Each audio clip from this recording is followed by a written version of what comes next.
Welcome back to the greatest Houston-based podcast in the world, the Weekly D Podcast. My name is Danny G, and today we got special co-host, producer Mr. AOZ, joining me today for a wonderful conversation. This is the greatest Houston-based podcast. God damn it, dude, my eye is itching. These goddamn allergies, dude. You know what's funny is that I'm gonna leave it in there because our intro is a countdown. Right? It's funny because then it's like, oh no, the countdown disappeared, and it's a perfect beginning. See, I'm just a content creator, bro. That's what I do. Dude, for real though, my eye is itchy. God dang. You ever get allergies where your eyes just itch like crazy? You don't know why. I went through that like 2 weeks ago, 3 weeks ago. I'd wake up on my way to work. My eyes are itchy, and I'm just sitting there like crying. And they're just burning, right? Crying, and I'm like, dude. Yeah, see, I don't create enough tears in my eyes, so when my allergies act up, my eyes just dry out. It's the worst feeling in the world, dude. You're like, not enough tears. Mama ain't raised no bitch. Exactly. But what's up, buddy? How are you doing today? I'm doing pretty good. I'm doing pretty good. I tried being cultured. Okay, before we get into it, did you watch the video I sent you today on YouTube? How hard did you get through it? Maybe like 4 minutes, but it was also kind of hard to Jesus Christ, only 4 minutes? It was a 45-minute It was hard to video. watch when there was all kinds of language coming out of it, and I'm sitting there in my quiet office, and I'm like, I don't want an HR issue, but also like I wanted to break it down by like the lyrics and everything, and I just kind of wish that I had like subtitles so I can actually see like what was being said. So I just found the one video that I could find with all the diss tracks on there because I wanted to talk about it. But if you're not cultured enough, it's okay. I mean, I've heard things here and there of like certain lines that have been said. I mean, it's all over the internet. They're literally breaking it down. I've seen a little bit of it. Yeah. Here and there, but I've been on in the past 24 hours, I've been on a Falling in Reverse binge. Okay. It's a band name. Yeah. So nice. Yeah, because he just did a collab with Tech Nine. Yeah. So. Yeah, huge fan of Tech Nine. So it's really nice because it starts off like as like a screamo, and then they have like another artist who I think he was mainly like on TikTok. He was pretty famous because he did like really good growls and everything, and he does like his own music, and so they added him to do like the super deep voice, and then Tech Nine came in like towards the middle and like rapped. Nice. But I noticed that here lately in some of the like newer like releases or whatever. Falling in Reverse has been kind of mixing in like some rapping, and then going into like the screamo. Nice music. Nice. I really check like them it. out. I haven't listened to them yet. I'm definitely gonna have to go check them out. Yeah, when they go into like the breakdowns and everything, I think it just sounds nice. Yeah, I have to check them out. Falling in Reverse. We'll definitely put them on my Spotify list tomorrow. Yeah, the one. If you ever heard of Papa Roach Last Resort? Yeah. So they did a re-image of it. Okay. So if you look that one up, you'll know that one. That one's a pretty good one to start with. Yeah. Okay. Yeah. I'll definitely go check them out. So you have not kept up at all with like the greatest rap battle beef that's been going on, and apparently it's been going on for the past couple of years, and it's reached a peak. The peak. We're all about the peak, right? Like Kendrick Lamar has not. He's mentioned that he doesn't like Drake from the beginning. But like we're at the peak right now where Kendrick Lamar is dropped back to back fucking diss tracks. He's destroyed and Drake's image. He's called Drake a colonizer, a pedophile. He's just like literally proven why, Drake may have the most singles in rap, but he's really just a pop star when it comes down to it. Because Kendrick has washed them, bro. I'm surprised you haven't been keeping up with it. I thought you liked hip hop more than that. But I see you're uncultured. There was a time where I listened to like a lot of Drake. That was like back in like 2010, 2011 when he first came out. Yeah, when he used to sing more than rap. Yeah, but there was also like some of the where like Lil Wayne was releasing, I think like what was it, Carter 3? Carter 4? During the Young Money, Cash Money era. Yeah, so he was doing that, and then like I was listening to him, but I was also in the transition of like really listening to Eminem. Gotcha. Because I didn't really hear about him until like I got into high school. So that was like sophomore year, I think. I really started listening to him. And I was like really enjoying the Lil Wayne and Eminem collabs. And then the Eminem with like B.O.B. Yeah. And like all those so you got like out of prime Eminem. You didn't get like hardcore rapper Eminem. You got more mainstream. I listened to a lot of it. Okay. But Not Afraid, which I think was like Recovery. I think that was the album. That's kind of where I started. Okay, so you started at the worst phase of Eminem. Well, I mean, I liked the way he rapped in Recovery and stuff. And then I just went backwards, and then like I've been keeping up since. I think Recovery is like one of his least popular albums Revival. Of all time. Or is it Revival? It's Revival. Okay. Yeah, Recovery I think was the one where he like really. That's the one where he more. It was like when he like got sober.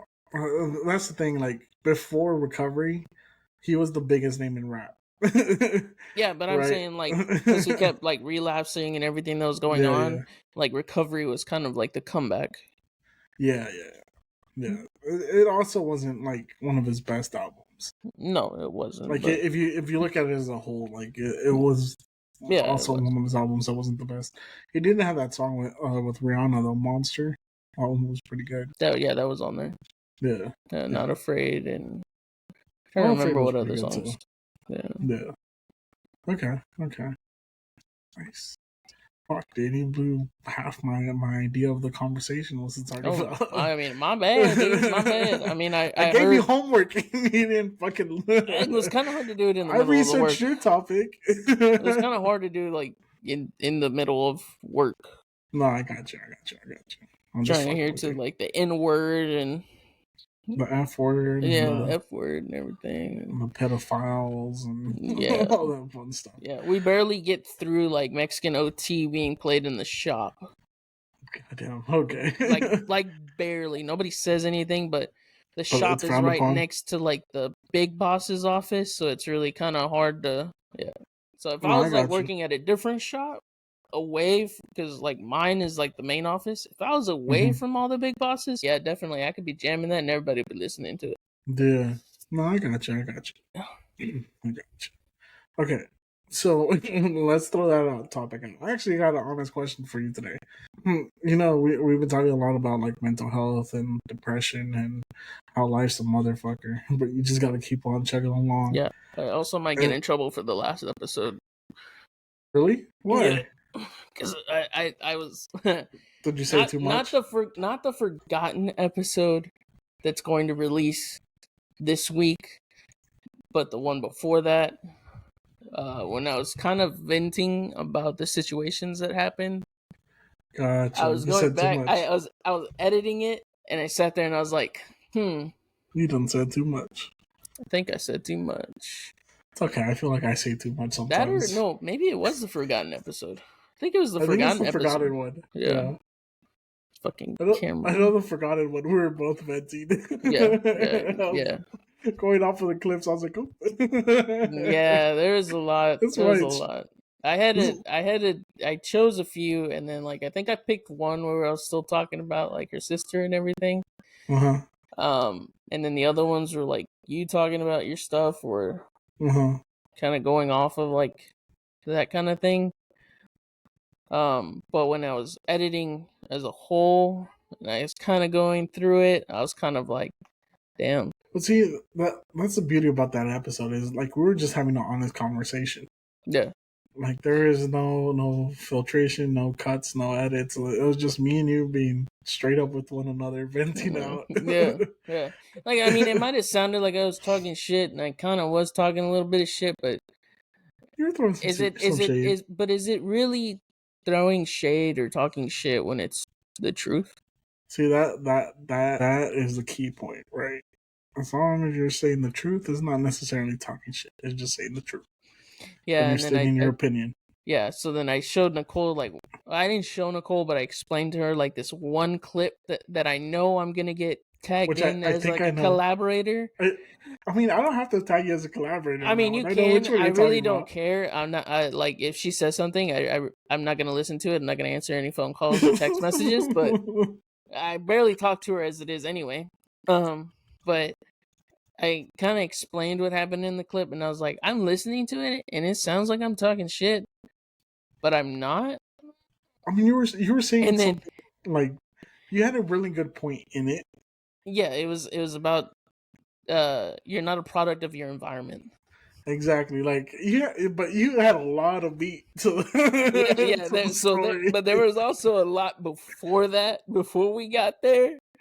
So like your input kind of made it like turn a coin a little bit, but Wait, so I my told her. input. So I Don't told try to blame me. no. Like you made it sound not so bad because you're like it just goes to show that you're not a product of your environment. But then after I told her that, she was just like, "Well, I don't want to hear it." And she's like, but you might end up hearing it because unfortunately, she No, watches the mom, show. who? Her sister. That's fine. I was like, I wish you would have told me that before I started venting. Nah, it's all good, bro. Honest, that's one of the things I love about this podcast is that sometimes we're a little too honest. Yeah. Sometimes we're a little too honest and we're just venting, and sometimes we say some shit where people can relate to, right? But Yeah. at the same time, you're just like, oh, I'm gonna hear about this one later. Yeah. Because Like I don't. I think it was like I think the forgotten episode I was talking about my cousin. Huh? Yeah. Yeah, and I was talking about my dilemma with the grill. Remember cooking all that chicken? Yep. I'm just sitting there, kind of like, damn, Yeah. I really need to stop venting so You know what's much. funny is like as we're growing and we're starting to get more eyes, I'm starting to realize that we probably should think about what we say first, but that would But at take the away same from the time, genuineness. when you think about it, we're getting old. Yeah, we're just having honest We're getting closer conversations, to Jesus right? and Every day. really not giving a fuck. Well, if anything, we're just fast tracking it, Yeah, I right? think we just have like that old people syndrome where they're just like, I don't care, I don't give a fuck. I'll say whatever I want to say, no filter. Buddy, I've always had that syndrome. It's gotten me Yeah. this far. Yeah, me twisting things around got me this far.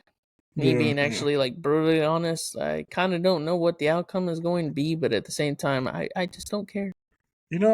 Best advice, dude, I've ever been told is just be genuinely you. Don't care what anyone else is gonna think about it. Don't worry about anyone else's opinion. Just be you. Don't let anyone change who you are, how you think, or why you think that way. As long as you're happy internally, you shouldn't have an issue with it. Be All the like wise men told Jasmine, me that once. authentically yourself. Mm-hmm. That was Possibly, nicely yeah. said. That I remember that clip, and it's kind of stuck with me. And I'm like, yeah, that's nicely said. No Yeah. arguments there. Yeah. That's really how you should live your life. Just gotta be you. Yeah. Be you and do you, boo. But it's kind of crazy too, like listening to that podcast, as it's being recorded, and then like after it's been recorded, kind of shifted a lot of things, I guess, for you and me, like mentally. Well, you know what's funny is like right before that recording, I was already going through like a personal change, right?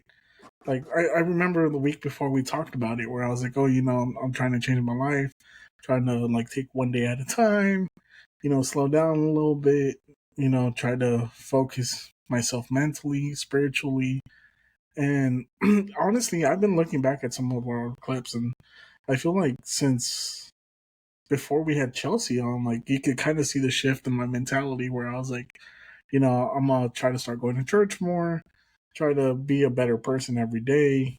Shift my mentality to being happy because depression's a motherfucker and it's real. Mm-hmm. Mm-hmm. And it's a real thing we all deal with, especially as we get older, especially as men, like Latino men and stuff. Like I feel like that's one of the things that gets slept on a lot is how we're naturally raised to be like strong, powerful men that are prideful and never show emotions. But obviously, it's not a healthy way of living, and it makes me think a lot more about things, like especially like after having that conversation with Jasmine as well, where she was like talking about living life intentionally, doing everything with intention. And then just like the conversations we've had the last couple months, it's really made me shift my focus and mentality. And I feel like kind of the podcast has shifted that way too, where we have real conversations now, right? Where we talk Yeah. about like our flaws, about our mental health. I think it's a beautiful phase that we're entering in life, to be honest. I don't know I about mean, you. I just feel like it's just showing whoever listens, whoever watches that we're human too. Yeah, yeah. We're And then human. and everybody's going through the exact same thing, and it might be in different phases of your life, but everybody goes through something. Everybody has issues. Oh, for sure, dude. For sure, for sure. That's one of the things I always think about, like with my dad, right? Especially recently, like a couple months ago. Not a couple months ago, a couple weeks ago. One of my uncles passed away. And I know my dad was very close to him, and it was just weird seeing him deal with the loss of his brother. Mm-hmm. Because, like, he just completely shut everyone out. He tried to play it cool, like, it didn't affect him. But when I talk to him, like, I get little spurts of it where he kind of breaks his wall down a little bit and, is genuine about it. But then he instantly, like, walls back up. Like, he's scared to show weakness. He's scared to show fear or Yeah. sadness. And it's always been something that I've noticed about my dad because when my grandpa passed away, it was the same thing. Like all his brothers were crying and everything. My dad was just there. Like he wouldn't shed a tear. And like it's one of the things I talk about my wife a lot is that I always wonder if my dad actually talks to my mom about his emotions and his feelings. Right? Because every time I see him as a strong man, someone that doesn't really show emotion. It wasn't until like recently that he's told all myself and my brothers that he loves us. Like it's just he's slowly shifting, but I always see that in him where he's very hard to open up and show emotion. So I wonder if he feels safe to talk to my mom about it. I wonder how he deals with emotions in general. Like I've always wanted to just sit down and talk to him about it, but I feel like he'll pull up his defenses and kind of shut the conversation down. And it's made me think a lot. Like and that's actually bringing us to my question that I had for you today, which was, do you believe in mental health, and have your parents always believed in it, or have they been like my parents, where my dad always says that depression is bullshit? It's not a real thing. You just gotta shut up and work and live through it. And my mom, until recently, she's become more open to the idea of depression and anxiety. And she's been a little more open minded about it. But for the longest, she didn't believe in it either. So my question Mm, to you was: have your parents always been like that, or? I don't exactly know if, because I'm trying to think back. My dad didn't really show much of emotion. He did a lot of like nice gestures. Me and him never really had that open conversation. I think we do a little bit more now, but I also know that there's a little bit of a language barrier because he primarily speaks Spanish and he knows English, but it's a very broken English. So sometimes it's kind of hard, I guess, for me to explain certain things and see if he actually understands it. Because I don't know his level of understanding, I know his level of speaking. But there have been times where like I'll sit there in English, and it's only because, like I've said before, I learned Spanish when I was young. This was my first language. Went into school, and it wasn't really strongly forced like most Hispanic households. Like when you're at home, you speak Mm-hmm. Spanish. Yeah. You know, I didn't have that growing up.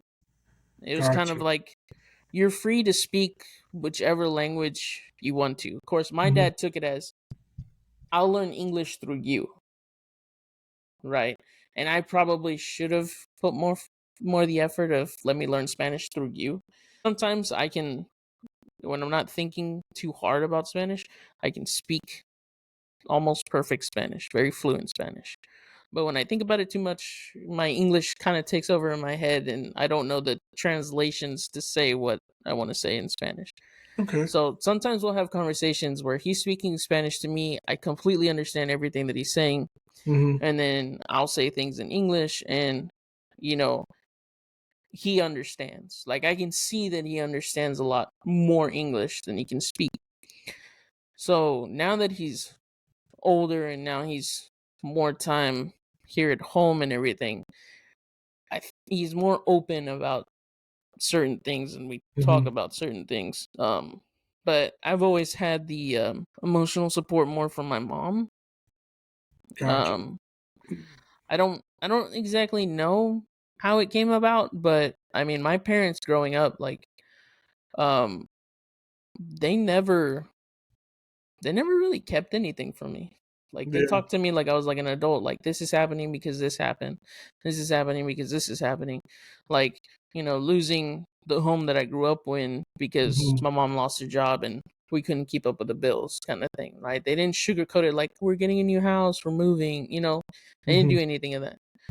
I mean, I've kind of see I've kind of seen like a lot of their ups and downs, but the one thing growing up is I never seen them argue. Yeah. And I mean they have like little fights, but I can see that the fights are mainly like he's stressed out, she's stressed out. They're just kind of Mm-hmm. like snapping at each other just because they're both overwhelmed. So it really doesn't get vicious or anything like that. But as far as like emotions and stuff, I think like with my mom I've had a lot of conversations about like not really anxiety and depression. Mm-hmm. It's just more of like nervous, sad because we didn't have words for it, right? We didn't Yeah. know any of that existed or anything like that. It's just like whenever I'm feeling a certain way, sometimes they pick up on it and they're like, "What's wrong?" And we talk Mm-hmm. about it, right? Okay. And like even my dad would sit there and be like, "You okay?" Even though we didn't have that constant communication kind of bond because growing up, he also did work like 2 or 3 jobs. Yeah. So it wasn't until like maybe like high school that I started getting more time spent with my dad because he had a job that allowed him to come home at reasonable hours and Mm-hmm. I was able to see him more. Okay, that makes Um sense. yeah, so I mean most of the time my dad just says, like for certain things he says, sacrifices have to be made, It Mm-hmm. sucks, but you have to do it for the better of the family sometimes. Yeah. And I can see that he doesn't exactly regret having to work so much, Mm-hmm. but I kind of feel like he might regret missing He, out. he thinks about it. Yeah. Yeah, yeah. And he's trying to make up for it now, but also specifically like with Dylan, Mm-hmm. like since Dylan moved in, he's kind of doing a lot with Dylan, not Mm-hmm. only because he sees himself with like in Dylan, like not growing up with like his mom, his Mm-hmm. grandma raised him, and his aunt also raised him. So his mom wasn't really that much in the picture. She was more Yeah. focused on like his younger brother because that was the favorite. And then his dad was a drunk, but I guess you can say he kind of fit with that stereotype where it was like you work Mm-hmm. and you don't Just work talk about through. anything, and you work through it, Yeah. but he became very alcoholic Mm-hmm. and he worked so much that I think the highest education he had was 3rd grade. Damn. Yeah, like he didn't know how to read Mm-hmm. or write. So, Damn. from what my dad told me recently, that he remembers that my dad didn't have to grow up poor, right? Apparently, my grandpa actually had like an estate from his Mm-hmm. parents, Damn. but because he didn't know how to read or write, someone came and said, "Hey, I'll give you like $150 to They took sign it this from. paper for something else. He'd come to find out that he lost the 3 houses that they had. Dang. Yep. But he Fuck. was also so, I guess you can say he had an addiction to alcohol that Yeah. at the time he didn't really care. Yeah. When he Okay. That. sobered up, I could see that he was full of regret. But as far as Yeah. like me growing up in my family dynamic, I mean, everything was kind of like out in the open. There wasn't labels as far as like depression, anxiety, Mm-hmm. none of that. None of that really came in until like we learned more about it from like Nicole and her siblings and everything they went through. Mm-hmm. Like some of them, they actually went to therapy and stuff, and then we're just like, okay, so that's what depression is. Okay, that's what anxiety is. Mm-hmm. And I guess that's where I sit there and I'm like, yeah, I have anxiety. Yeah, I might have depression, but I've Mm-hmm. never seeked like Go professional for it. help. Yeah, because again, like my family dynamic is if you're feeling a certain way, you express yourself. Yeah. See, that I feel like that's where our family dynamics were different. Because with my family, it was always like, figure it out. At least for my dad's side, it was always just like, you're feeling some type of way, figure it out, get through it. Don't make excuses for yourself. Work through it. Yeah. Be tough. And then for my mom, my mom grew up a very hardy woman as well, because they grew up very poor and they started working at a young age. So she had a very similar mindset. She was a little bit easier to talk to, but she still wasn't like all available a lot Mhm. of the times Mhm. when it came to talking about emotions. Now she's a lot more open about it, obviously, because she's learned about it, especially with myself and my two brothers. And like it's funny because now me and my older brother, like we take therapy, we learn to express ourselves that way, and we talk about it within ourselves, like how not having that support really does something to you. Because I struggle with dealing with my emotions. I struggle with opening up, and it's weird because sometimes like I'll feel some type of way, not even realize I'm feeling some type of way, Mhm. but I'll just shut down. I'll shut everyone out and just like focus on just working. Yeah. Like my mindset just goes work, work, work. You know, you're too broke to to be able to even worry about emotions right now. Yeah. And it's just, I mean, the philosophy I grew up with, which I find crazy, and that's one of the things like I always talk about. I always talk to Nadia about where it's like I want to break that for like when we have kids and stuff. I don't want them to be scared to tell me, hey, I feel depressed, or hey, I feel anxious, because I mean I myself, you know over the past years I've been diagnosed with ADHD. Realize that I am severely anxious about everything. It's what makes me the person I am, and why I try so hard at certain things, why I have such an addictive personality, and also why like I excel at certain things, because I get really anxious about doing bad, that I push myself to do the very best I possibly can. That's why I became a good mechanic, to be honest. I mean, you remember when I would rebuild an engine or transmission, never turned it on before I went to lunch, if it was close to lunch, or before the end of the day, because if not, I'd think about it all fucking night or all throughout lunch. Yeah. It's just the way my brain works. But like going to therapy, which if you've never been, I highly recommend it. At least try it like a couple times, because it really does help break down certain things in your brain, in your mind, or things that you don't even realize until you start talking about it to someone. But again, you have an open family dynamic, so it might be a little bit easier for you rather than me. Yeah, I also don't know. See, so I feel like your dynamic was because both of your parents are very like actually Mexican from Mexico. My mom was born there, hmm kind of grew up there, but she was more in the States. hmm So I think the way like she grew up and saw things was different Yeah. than the wake up and grind, work through everything kind of like thing. hmm But also the other the other thing that I realized, like listening to like when my dad has opened up about like the way he grew up and the things that he went through and everything, hmm I realized that you know how like for you, you're gonna break the generational curses, right?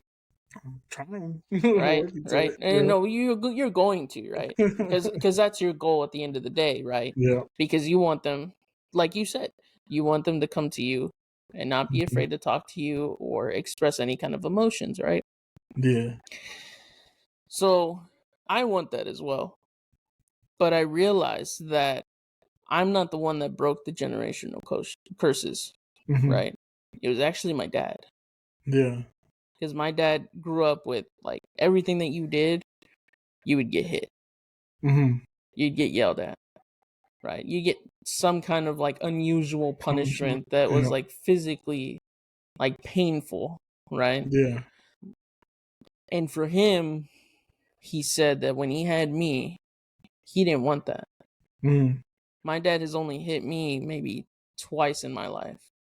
And that's probably because I actually deserved it. Hmm. My mom was the one that mainly did the whipping, Yeah. but even then my dad didn't like it. Yeah. Right? Even now with like Dylan and stuff when he gets in trouble, like no matter what, he doesn't like seeing him being in like timeout or being put in Hmm. his room, like, oh, go to your room, you're talking back or whatever. He doesn't really like Hmm. that. He wants to talk to him about it more Yeah. and try to get the point across of like, look, this is why you're getting in trouble because you did X, Y, and Z. Hmm. Next time you really need to think about what you do, and maybe this won't happen again. Right? He's very, It's taking a very different approach talkative. to it. Yeah, Yeah. yeah. And he was kind of the same way with me, but me growing up, I was stubborn. I didn't Hmm. listen to it. It was just like You know. one ear out the other, Yeah. right? But with my family dynamic, I came to realize that a lot of the things that my parents said growing up, I wouldn't listen to it, but it'd still kind of be in the back of my mind. Hmm. And there were certain things that happened, and I would literally go back and be like, hey guys, you were right. I Hmm. was wrong. Right? Y'all Hmm. told me not to take this approach. I still took it, but you said, look, this is what's going to happen. But Hmm. if you want to go along with it, fine. You keep doing what you're doing, but it's going to happen. Right? Yeah. And then I would see it happen and I'm like, okay, you're right. You were right. I Yeah. apologize. I Dude, didn't mean to put y'all through that, but I apologize. yeah. And that You, happened several times throughout my life. that's so funny because, like, as I get older, I've realized me and my dad have become friends, which is something like that. For the longest time, you can ask anyone that's known me and my dad for a long time. For the longest time, especially when I was younger, like, me and him couldn't be in the same room for more than 5 minutes without us arguing or something, and it trips me the fuck out because, like, the more I get older, the more I realize, like you said, how you said your dad broke the generational curses, and I always say I want to break the generational curses for my family, but my dad broke one of the biggest generational curses, which was being present for his family because he grew up. His dad was around when he was a kid, but then he like left, Mm-hmm. and my dad and his dad didn't reconnect until I was born, which was like when he was like in almost his 30s. Damn. So it's crazy because you said that, and it reminded me of that. My dad has broken generational curses already, and we're just trying to take it to the next level, right? But it blows my mind that me and my dad have become like pretty close now, and as I get older, we become closer and closer because I realize like the shit he used to tell me, just like you were saying, how you apologize to your parents. The shit me and my dad used to argue about, like it was life lessons that he was trying to teach me that I just wasn't hearing at the time, and it's so crazy how much I've come to appreciate my dad for all the things he's done, and like the more I have conversations with him, the more I understand that at the end of the day he was just trying to do his best, and that's all he could do. He was doing his best. He was trying to figure things out as he went, and me and him talk a lot about that because like I always joke around, right, that my parents were in a cult and we were all part of the cult at church. And I still bring it up to him all the time. And he every time I've talked to him about it, like as recent, he always apologizes about it. And he always tells me one thing where he's like, at the time, I thought that was the best move. And you can't fault me for thinking that was the best thing for my family and trying to do the best for them. And it's like it puts me in a worse spot because I'm like, damn, you sure are right. Yeah, it's in a cult, but you're right. Like you were just doing the best you could, what you thought was best. And it's crazy. It's crazy getting older and being Hispanic, and seeing how our Hispanic parents are shifting their ideologies as well, and evolving with us and growing with us. But my dad still to this day just doesn't believe in depression. Like he's like, I don't know if that's really true. I mean, there's a chance that he believes, like, yes, it is a mental game, but maybe you can mentally flip something. Yeah. And not be that way. You know what I mean? It's kind of like it kind of goes to like it's a sign of weakness, but he's probably like it's could be like a moment in your life that once you get through it, you know what I mean? I mean, I understand it though, right? Because like, it's a mental toughness that you have that not a lot of people have. Yeah, and it'll sometimes push you to do things that you really didn't want to do because you have that mental toughness. You're like, fuck it, I gotta do it. I gotta get through it. And sometimes having that mental toughness and being able to turn shit off, like emotions off, and just powering through something is useful, right?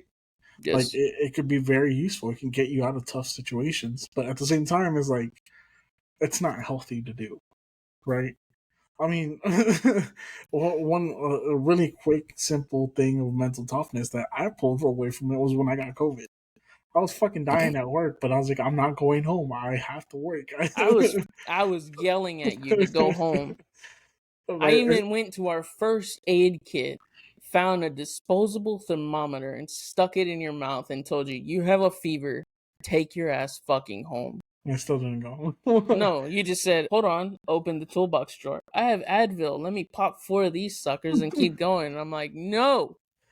But again, it was a time where I even took you out for soup. Yeah. But that's what I'm saying. Like sometimes it's a good thing to have because like obviously in those times I needed to work. I was fucking broke. I was trying to get out of a situation. Yeah.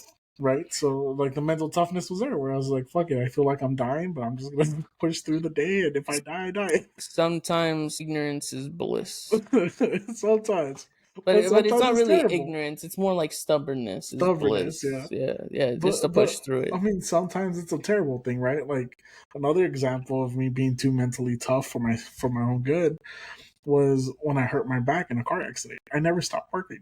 I literally worked through a herniated disc, and it never recovered the way it was supposed to recover because I just never stopped. Right. So, I mean, there's good and bad in it, but obviously it's not healthy to live. Yeah. But I appreciate a habit.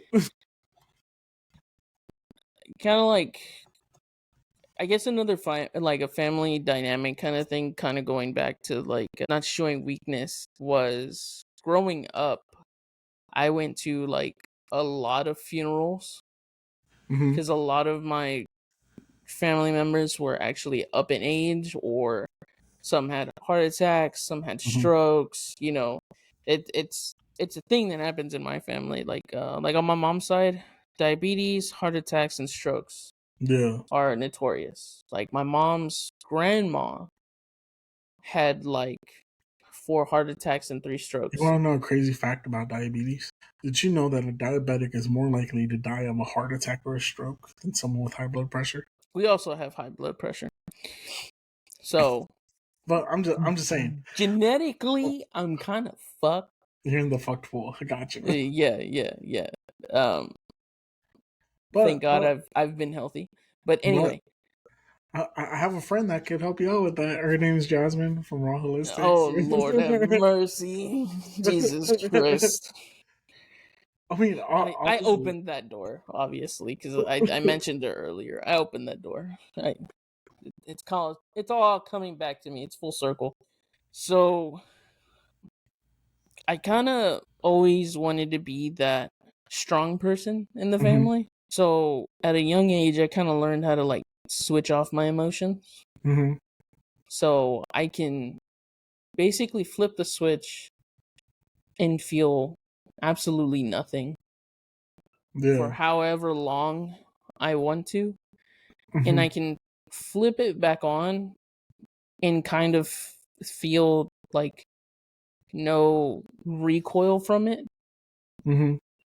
But thinking back to it, I think I did it a lot more in high school. And thinking back into high school, I had the switch off for Yeah. so long that I believe senior year or like after graduating, I Mm-hmm. flipped it back on, Mm-hmm. and I felt like the recoil of what is it? Compound. No. Compartmentalizing, Mm-hmm. Mm-hmm. like having everything so condensed that it exploded in my face. Yeah. And I'm trying to work through and cope through all of that stuff. Yeah. Um so the flipping the switch helped me through a lot, but at some point I believe it broke me mentally, that now I'm happy, right? And I guess you can say that it's depression or anxiety. But like I said before, there's times where unexpectedly I disassociate. Yeah. Yeah. So, like for instance, if I go to a barbecue that you're hosting, What you don't? Because well, you I flake did a on it. few times, right? I did last year's Easter. Okay, Yeah. Yeah. at that point, no biggie, right? Mm-hmm. Went to my buddies, with my other two best friends, Mm-hmm. drank with them most of the night, no issues. But there are times, specifically like family events, that I've noticed Mm-hmm. that if I go to Thanksgiving, I will hyper focus on something, disassociate, and try to like fast forward time to get through it. Bro, I feel you on that. Yeah. And doing that is a motherfucker. And So. what's even worse too is I also do it like subconsciously Mm-hmm. when there's like certain periods of times where I have to wait. I grab my phone Mm-hmm. and I'm disassociating through my phone Yeah. to fast forward time. Bro, so talking about that, as of late, I've been having a lot of anxiety about work because obviously I'm doing a job that I'm not great at, and Mm-hmm. I'm used to being the best at what I do. Yeah. I hate to say it that way, but there's something in my brain where I constantly have to try to be the best at everything I do. Yeah. It has to do. It's something to do with my upbringing. It's the way my dad was with us and whatnot. And I've always been taught to do the very best at everything you do. Like, be the best at it. Try to be the best at it. Go balls in, all balls in, 100 miles per hour, or nothing. Yeah. And I do that with everything in life. I do that with podcasting. I try to be the best at what I do. I give my 100% all the time. I mean, sure, I burn out sometimes, and I get inconsistent, but I always try to do my best. Same thing with my marriage. Like, I try to be the best husband I possibly can. Sometimes, like, I go overboard and I burn myself out on that. Yeah. It's just the way my brain works. I have to try to be the best, right? And because I haven't been the best at my job, because I'm still learning how to fucking do it, I'm still really new to it. There's days where, especially like I've noticed this on the weekends, that I'm so fucking anxious about not being the best that I think about my job nonstop. Kind of like when Mm-hmm. I used to fix tractors, and I used to always think about tractors. So, like, in the weekends, when I notice that it's getting close to like the end of Sunday, I get super anxious. I get like this severe anxiety where I just start disassociating, and I try to stay up as long as I can because I don't want the day to end, because I have this dread of waking up on Monday morning and having to get back at it. Mm-hmm.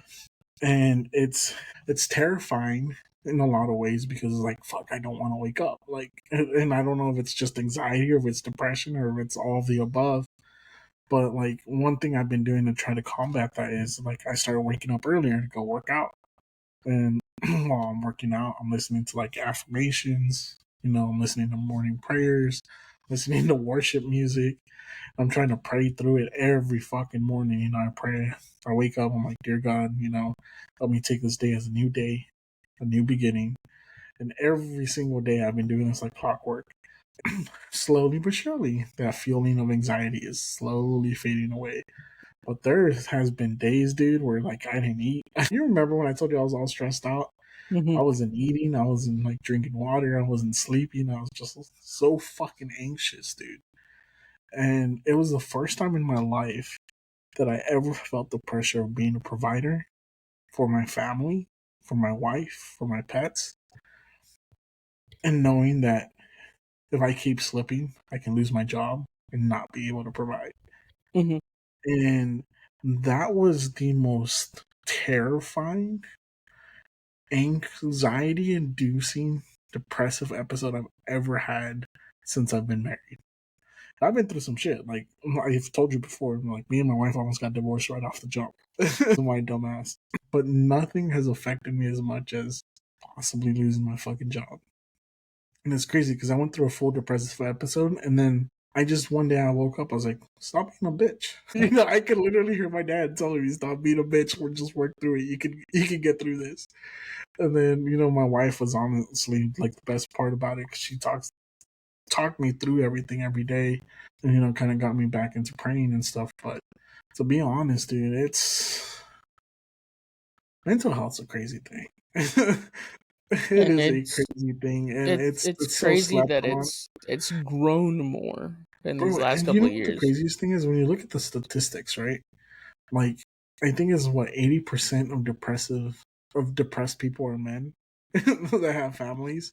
Yeah. 90% of all suicides are grown ass men that just weren't hurt, and it just fuck, man. It makes me like this is why I'm so big on therapy, and I'm so open about like I go to therapy and this and that. And I try to tell all my friends about it because that's the last thing I want to do is get a phone call and be like, hey, so and so called it quits, right? But man, Hold on, I'm trying to see because you saying that Alan Richardson, mm-hmm. he plays Jack Reacher on Amazon Prime's show. Uh-huh. I recently watched a clip, and I say recently, but that was like probably like 2 months ago, where he was talking about he literally attempted to hang himself Mm-hmm. on a set, and he was talking about that it was insane because being a provider, this, that, and the other, you know, it's crazy that him growing up depression, he's like, oh, that ain't gonna be me, right? Mm-hmm. And I kind of had the same thing too, right? Growing up, it's like depression's like this off, like Off the far wall away thinking, thing yeah. kind of thing, like it's not gonna happen, right? The same thing with like anxiety.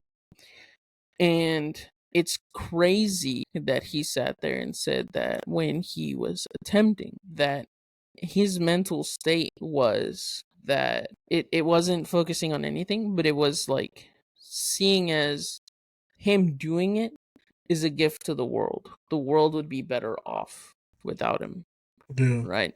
And I related to that quite a bit because I've had those, Mm-hmm. right? I've had those thoughts before. Mm-hmm. And what's crazy is that, and I believe it's because of my family dynamic, me thinking that I will Mm-hmm. think it, get really sad about it, really depressed about it, really beat myself up over it, which I do a lot. I beat myself up for a lot of things. Um, but really pound it into my head. And there's always these moments where I think back. Yes, to yourself, you feel like it'd be a gift to the world. And I think it's mainly because I've been through so many funerals that then I Mm-hmm. sit there and be like, but think about what happens when you're gone. Yeah. Who's it going to affect? Yeah. You're like, your mom's gonna cry, your dad's gonna cry, your wife's gonna cry, your cousins are gonna cry, right? Mm-hmm. Your best friends are gonna cry, and you're sitting there like, and I have a very, I don't know how to, I guess you can say like a very vivid like daydreaming kind of thing. So sometimes when you tell me stories and you go on about these stories, in my head I can vividly like picture Mm-hmm. like it happening. Like I'm watching a movie, but I'm listening to you the way you're saying it and everything. Like I can picture it, and I do that a lot when I beat myself up. So me thinking that, in my head I can picture every individual crying. Yeah. And that's kind of what kicks me out of that mental state. Like I kind of like reset myself, Mm-hmm. right? I got you. I don't have those thoughts anymore, but that was like way back when, and it Mm-hmm. kind of clicked. Like when you're sitting there saying like you're a provider and everything, and then that 80% of men are committing suicide and Yeah. everything, and it's the mentality of like it's kind of like the sickness that you believe that it's going to be a gift to the Mm-hmm. world, right? You feel like you are failing, right? Yeah. And you think that the only solution you can come up with, because you believe that you are responsible to be the provider, protector, and everything, you believe that if you go away, everything will resolve yourself. You believe you're the source of all the problems. But in Mm-hmm. reality, it's not like that. Yeah. But when he said that in the interview, I was just like, dude, that's kind of crazy when I think back at it, that you're not upset about how you're feeling. It's more of you believe that the solution to all the problems are if you go away, it's a gift. And Yeah. and looking at that perspective, I'm like, dude, You that's know. kind of crazy because you don't think about that when you're in the middle of it. Like that's not the solution. Why are you thinking that? You don't know why Mm-hmm. you're thinking that.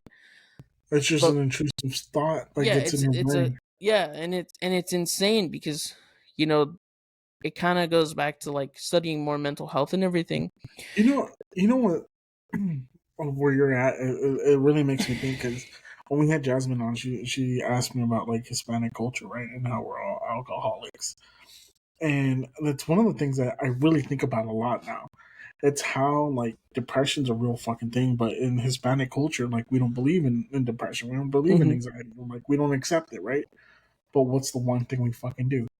We drink our sorrows away. We drink our pain away. We literally like this is our depression. Like beer is our depression. Alcohol is our depression. You're a And that's fucking walking stereotype. God damn it. well. I mean, I enjoy beer. I enjoy beer. Like I no longer drink because I'm depressed. I only drink when I'm happy Although or I I'm find in a you a good little mood. strange because you're drinking Dos Equis from a can, because I think it tastes funny coming out of a can. It tastes a little different. I'm not gonna lie. Glass bottles You get the better for metallic me. taste, Yeah, but I don't like it. I don't mind it. That's what my wife bought me today, so that's what I'll do. It's like a reward. It is like a reward. But like I was saying, like I don't drink anymore if I'm sad. Like Hmm. I made a rule that it's part of my like recovery from alcoholism is I have a rule. I don't drink when I'm sad. I don't drink alone. Right? Like this doesn't count as alone because you're on the other side of the camera. Yeah, Right. yeah, yeah. But yeah, I don't drink when I'm sad. I don't drink when I'm alone. And if I'm playing video games and drinking, I'm only allowed two This beers. is my choice of drink. Goddamn, no, I'm just kidding. Goddamn. Concentrated degreaser. but it really makes you think, right? Like we have so many fucking alcoholics in our culture, and it's because of that reason. Because we don't accept, or not we, but like the older generation doesn't accept anxiety, doesn't accept depression, right? And their way of coping is drinking. You get drunk, you forget it for a moment, you wake up, you drink again the next day because you want to forget all your sorrows, Hmm. and it really makes me want to find more people to talk to and have interviews with that study mental health, but not in like white culture and Hispanic culture. Like I want to learn more about why it affects our culture so fucking much, right? Because obviously mental health's a huge thing nowadays, but why is it that our culture's so prideful and stubborn that doesn't accept? Yeah, because I mean, I think there's like even on some shows like telenovelas and stuff back in the day, like she has depression, right? Like a character in the show it has like a depression, and the response from the other characters is she's just mentally insane. Yeah. She's crazy. She's not depressed. Or she's just She's just pretending, she's right? just pretending for attention. Yeah, yeah, Yeah, the number one excuse for attention. yeah, yeah. She just wants Atención, bro. attention, Yeah. you know? And it's kind of like thinking back.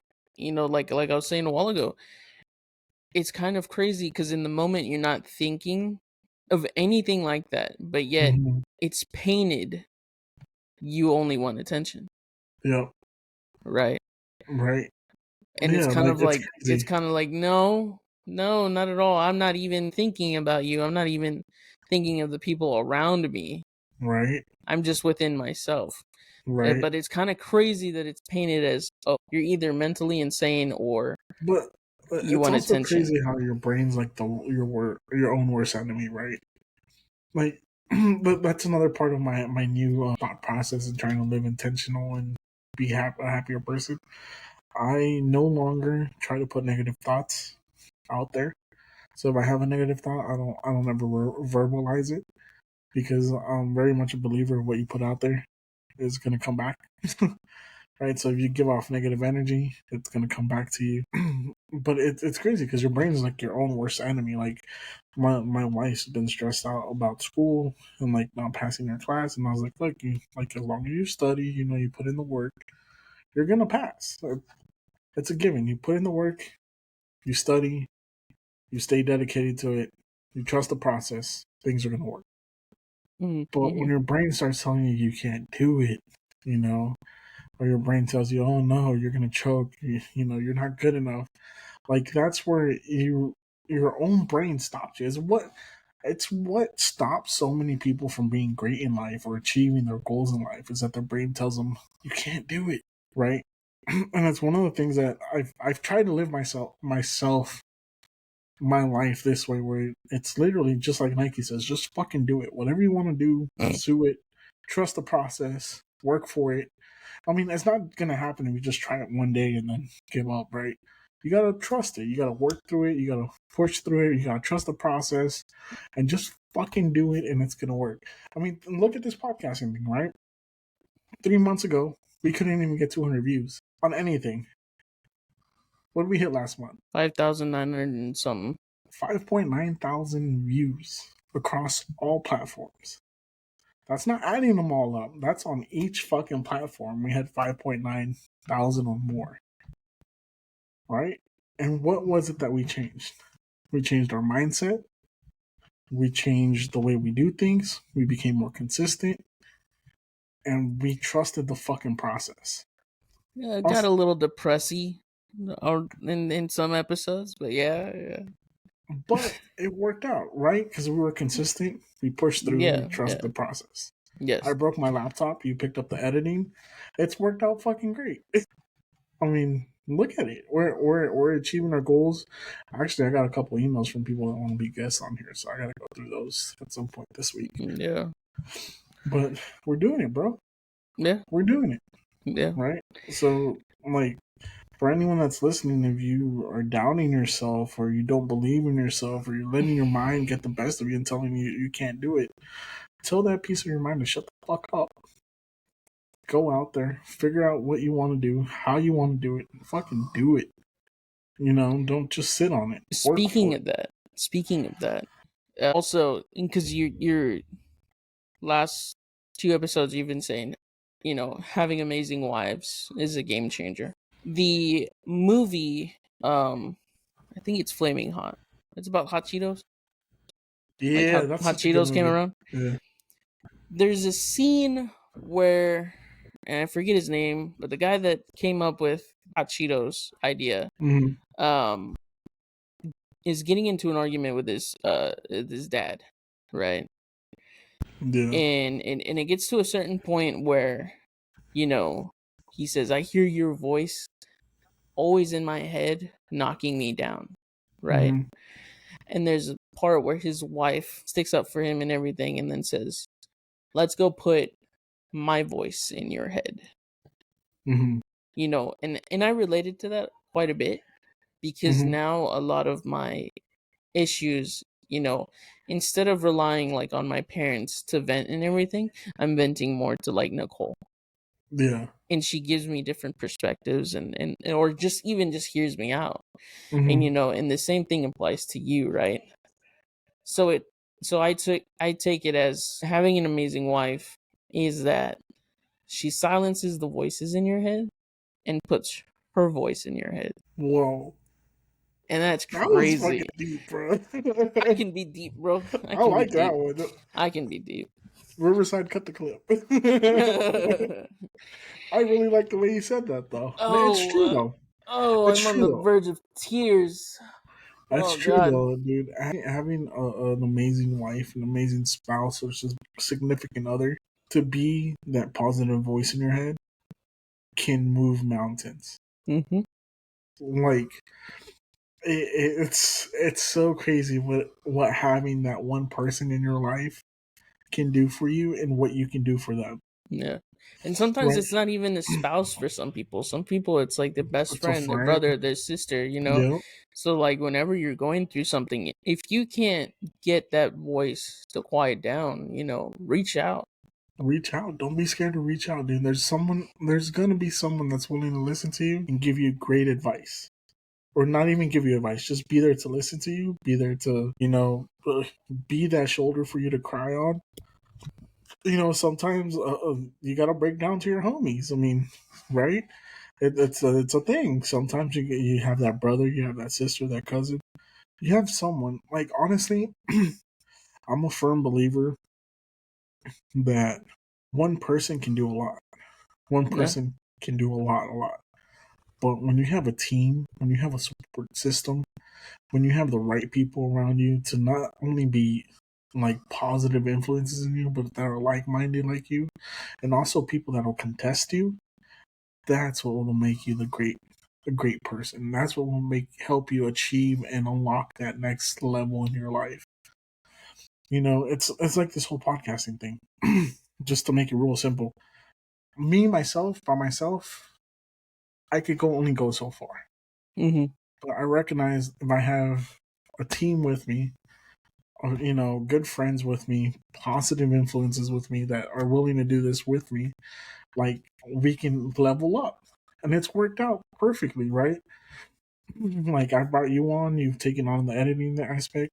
I get to think more about, like, how we're going to handle interviews and worry about the booking, worry about, like, having quality content. And we're reaching that next level, right? And having like our support systems, like my wife gives me feedback on this podcast. She'll tell me when the episode's ass. Like she does not hold back. She will tell me this one wasn't it, right? But just find someone that's a good support system for you. Build that support system for yourself. You know, find people that you trust. Have a tight inner circle. You don't have to have a lot of people in your circle. You know, 2, 3, 1, whatever makes you happy. That's what you need to have. Yeah. And have positive influences around you, right? Hang out with people that are smarter than you. Hang out with people that are richer than you. Hang out with people that have goals that are similar or better than yours. Because that'll only make you a better person. Yeah. Right? But you also have to be not afraid to show the vulnerability. And you know, I don't think it's be afraid. It's okay to be afraid. I think it's you gotta be willing to be vulnerable. Yeah. It's okay to be scared. Yeah. It's okay to you know, double think it. It's okay to struggle with it. But you gotta be willing to try. Yeah. Because no change happens without you be entering with an open mind and willing to change. And willing to improve and willing to grow. Yeah, it also kind of goes back to like kind of just to put it simply, let's say you want straight A's in school. Yeah, you can speak it into existence, but if you don't sit there and the work in, you know, do the stuff that you got to do, it's not just going to magically appear. Unfortunately, life is you have to work towards it. You have to put some type of effort to get something back. That's why I say you gotta work at it, you gotta trust the process, and you gotta believe in yourself. Yeah. If you do those 3 things, it's not gonna happen overnight. It's not gonna happen in a month.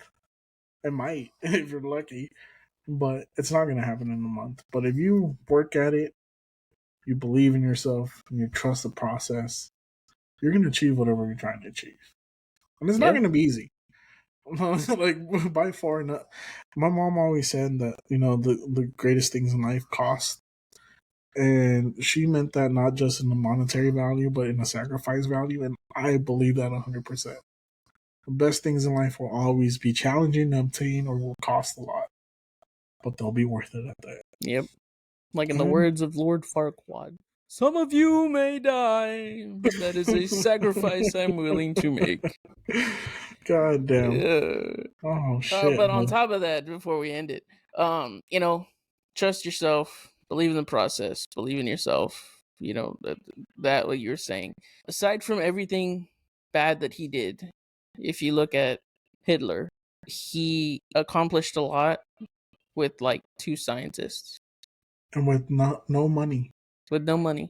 He They were accomplished a broke. lot. Yeah. And no ammunition either. Yeah. Don't use him as an example for everything that he did. I'm just saying, as an example, this man came from nothing and with a small circle almost took over the world. Yeah. That in itself is an achievement to show that anything is possible. I agree. Probably not the best example to make. It's probably not. But you know what? You know what's fucked up about this? You swear everything's gonna go south and out the wall. So someone used AI to translate one of his speeches, right? Yeah. That he gave. And I was listening to it and I was like, this kind of makes sense. Yeah. I was like, he's got a way with words. I was like, I can see why he convinced so many people. He was very convincing and charismatic with his words. Mm-hmm. But he was also very like proud of Germany, dude. Like I think that's where like the more I listen to that one speech, I'm like, I can see why people like followed him. He had like a crazy pride for Germany, a love for Germany.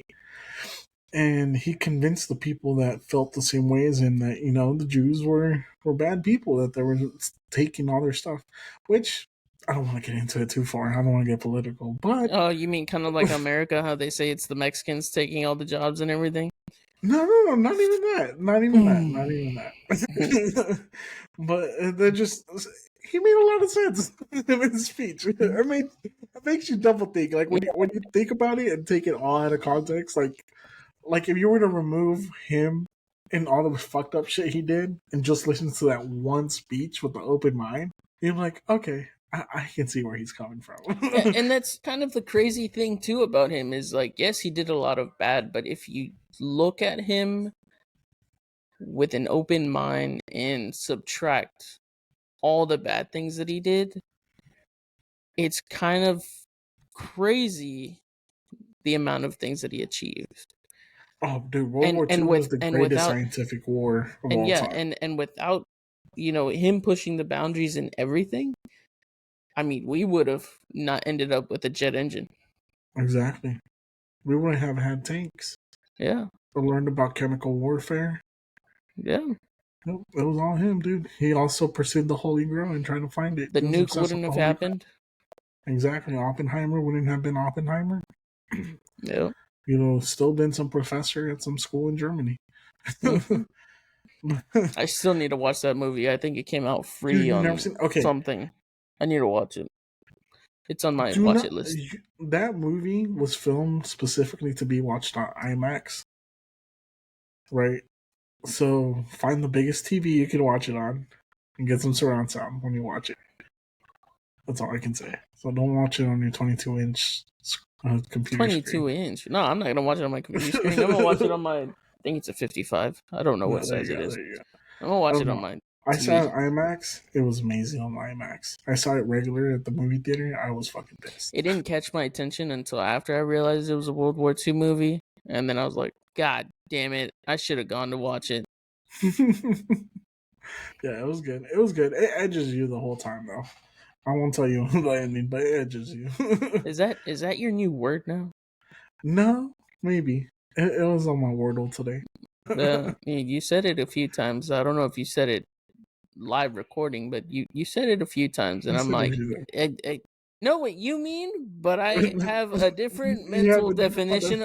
Yeah, and I'm like, I don't know, buddy. Wordplay. Wordplay. Jesus Christ. And that's all I had for today. You won't even talk about Twisters, right? We'll save that for another day. Yeah, that movie looks fucking stupid. Let me see if I can watch it, and then we'll talk about it. Was true the first one or the new one? The new No, one doesn't come out I've seen the old one. I've seen the old one. The new I one's like stupid. the old All one. they do is added a Twister. It's the same fucking movie. They just added a Twister to it. They kind of did like a different twist to it. I don't know. No, they didn't. It's the same fucking movie with an extra Twister. I've watched the trailer like 5 times. Like I've seen the trailer multiple times because I go to the movies like once a week, and it always plays. It's been playing probably for the last 3 weeks. Oh damn! Same fucking trailer. Damn. Yeah. No, I'm gonna go watch Kingdom of the Planet of the Apes. Yeah, I'm gonna watch it next week when I get the discount Tuesdays. Yeah, I'm gonna try and go watch that. Probably this weekend. Oh yeah. Because we actually got through binging. I don't know if it was this past weekend or the weekend before. We just got through binge watching all the Planet of the Apes movies, like the new ones, not the old ones. I've seen. It's only 2, right? Or is it 3? That's 3. It's Son of a bitch. Planet of the Apes. Rise of the Planet. Oh no, Dawn of the Planet of the Apes. What Rise. is it? Isn't it Rise? Rise of the Planet of the Apes, I think, and then it's War of the Planet of the Apes. Okay, that's the one. And that's the the first trilogy, and then this one I think is taking up several years after the last one. After Caesar dies. Yeah. Yeah. Yeah. Okay. Well, I'll probably watch it next Tuesday. Just because I get discount tickets on Tuesdays. Mm-hmm. That's why I go every week. Half price Tuesdays, baby. Yeah, go watch that, and then Twister. I want to watch it just to compare it to the old one. Even if it is almost yesterday, that show was fucking hilarious. I haven't seen it. The new one, I haven't seen that one. That shit's so funny, dude.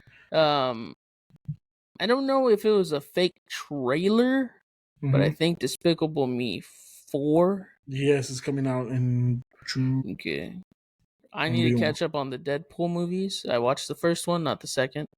I believe there's a third coming out. Yep, with Wolverine. Yeah. Yes, sir.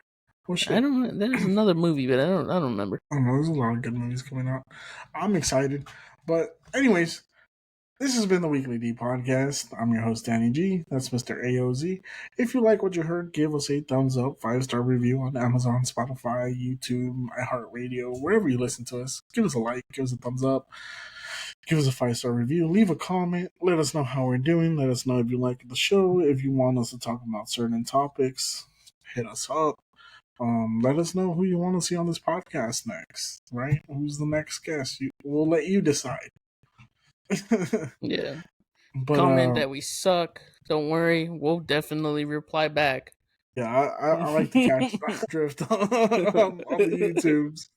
So hit us up. Give us 5-star reviews.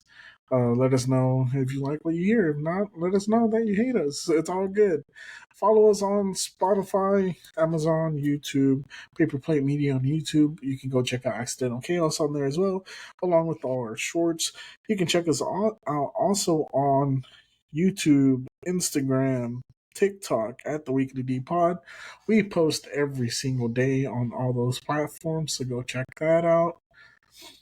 You can follow me at DannyG_713. You can follow Alan at Alan_OZ95. Follow the Weekly D Pod. This has been the Weekly D Podcast. Again, I'm your host, Danny G. That's Mr. AOZ. Remember, if you can't get it daily, get it weekly. Peace.